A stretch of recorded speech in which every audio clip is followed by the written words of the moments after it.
নিজের পুটকির মধ্যে 6 মন গু, অন্যের 1 পুটকি দু। এটা মুরব্বীর কাছ থেকে শুনছিলাম, কথাটা বাস্তব। আমাদের চারপাশে চোখ মেলে দেখি কতজন আছে অন্যের দোষ ত্রুটি খালি খুঁজে বেড়ায় সারাক্ষণ। এই জনের দোষ ওই জনের কাছে, ওই জনের দোষ এই জনের কাছে।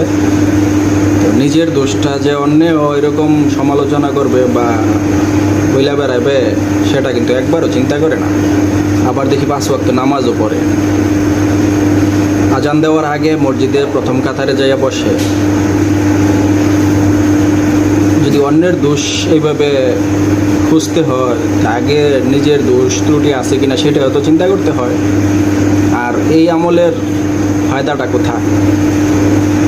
আমার তো মনে হয় না। এটা তো চুগলখোর, গীবত।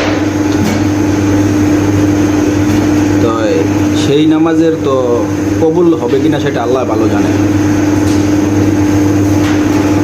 যাই হোক, আল্লাহ আমাদেরকে বোঝার তৌফিক দিন।